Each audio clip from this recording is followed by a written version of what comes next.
Pengine kwa heshima na makubwa aliyofanya katika ardhi ya Tanzania, Taifa Stars ilikuwa bado haimhitaji Ali Mbwana Samata? Hapana. Kama taifa, Mbwana Samata alikuwa ni miongoni mwa wachezaji wakubwa sana ambao bado nikiwatazama mimi walikuwa ni miongoni mwa watu ambao wanahitajika kwenye taifa kwa ajili ya kuja kulisaidia taifa kwa namna moja ama nyingine. Ndiyo. Na kitu kikubwa ambacho alikuwa anahitajika kwenye taifa ni kwenye eneo la uongozi. Tunazungumzia leadership experience. Hakuna asiyejua kwamba Mbwana Samata alikuwa ni miongoni mwa wachezaji wenye uzoefu mkubwa viongozi ndani ya timu ya taifa ya Tanzania. Toka alipoanza kucheza mara ya kwanza mwaka 2011 amepata bahati ya kuitumikia timu ya taifa ndani ya msimu ya miaka 15. Lakini kwa nini nasema taifa lilikuwa linamhitaji kuongoza vijana? Ndani ya miaka 15 amekuwa kapteni karibu misimu 10. Ni miongoni mwa takwimu bora kama mchezaji, unapewa ukapteni kwa makubwa uliyofanya, takriban unavaa kitambaa cha timu ya taifa kwa misimu 10. Maana yake nini? Mbwana Samata ni miongoni mwa wachezaji ambao kwenye taifa tulikuwa tunamhitaji hasa kwenye dressing room. Usione wakina Messi wako kwenye timu za Argentina, unamwona Cristiano Ronaldo yupo kwenye timu ya taifa ya Ureno, ni kwa sababu kubwa ya dressing. Lakini ukiacha hapo, umeona timu ya taifa ya Ujerumani, goalkeeper ambaye tayari ana 40+ miaka 40 kuendelea alikuwepo kwenye World Cup. Unamzungumzia Manuel Neuer, ni miongoni mwa wachezaji ambao tayari wako aged, umri wao ni mkubwa. Lakini ukienda pale Croatia ulikuwa unamkuta sasa nikamuita bwana mkubwa,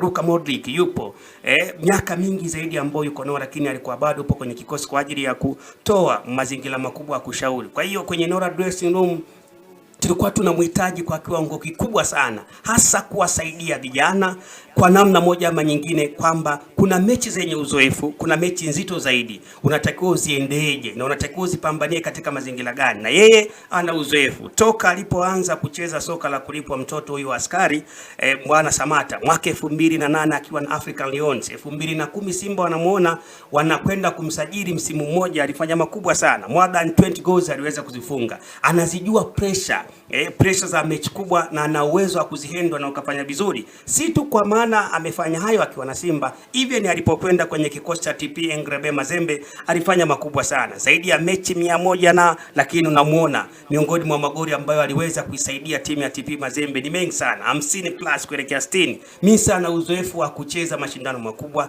na experience kubwa. Huyu anapokuwepo kwenye dressing room anaweza akawaambia vijana, mimi nimeshawahi kuwa mfungaji bora, kwa sababu kumbuka Samata amewahi kuwa mfungaji bora kwenye ligi ya mabingwa barani Afrika, kuwa top score kwenye Champions League wakati ule TP Mazembe wakiwa machampioni kwenye ligi ya mabingwa barani Afrika. Mfungaji bora alikuwa ni Mbwana Samata. Ndio ule mwaka ambao pia alikuwa mchezaji bora kwenye ligi kwa wachezaji wanaocheza ligi za ndani. So ukimtazama Samata anao uzoefu mkubwa sana wa kuwasaidia vijana. Ndio maana nimesema eneo la uongozi la kwanza walikuwa wanamhitaji kama taifa kuja kusaidia, lakini eneo la pili ambalo taifa lilikuwa linamhitaji bado kama taifa tulikuwa tujajiandaa kumpata Samata mwingine.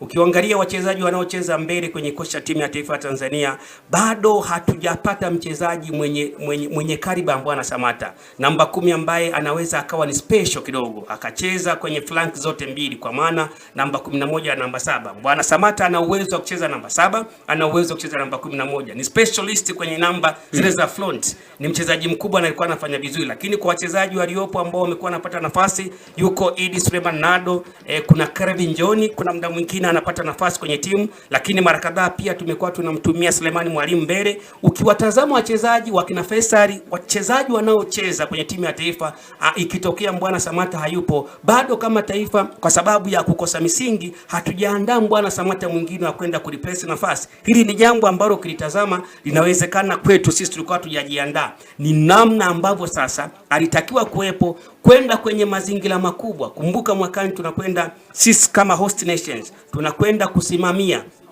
mashindano ya African Cup of Nations tukiwa tumesimama na nchi mbili zingine ambazo tutakwenda kupeperusha ile kauli mbiu ya pamoja ambayo imeandaliwa na nchi za Afrika Mashariki, Uganda, Kenya na sisi, ambako sasa kwa mujibu wa namna ambavyo Mbwana Samata amefanikisha mafanikio makubwa kwenye timu ya taifa, kutokuwepo kwa mbadala kuna mhitaji Mbwana Samata, kwa sababu yeye anajua moja, Uwepo wake kwenye timu kama kapteni ndani ya miaka 10 ameisaidia timu ya taifa takriban mara 3 kuweza kufuzu kwenda AFCON. Lakini si tu hapo, moja ya mafanikio makubwa ni AFCON iliyopita ambayo naweza nikasema ndio ilikuwa successful story kubwa zaidi, ambako timu yetu ya Afrika, kwa maana timu yetu ya taifa ya Tanzania, ilifika hatua ya 17 bora kwenye mashindano ambayo Morocco wanajua nini ambacho kilifanyia kwenye mechi ambao tulitakiwa ku-advance kwenda kwenye hatua inayofuata. Of course Morocco ni taifa kubwa, lakini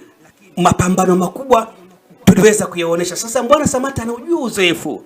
Messi anapokuwepo ana uwezo wa kuchangia nini wachezaji wanatakiwa kufanya, hata kama kuna mchezaji atacheza anakuwa anajua cha kufanya. Kama taifa shortly bado tulikuwa tunamhitaji Mbwana Samatta. Ndio. Kwa kifupi zaidi.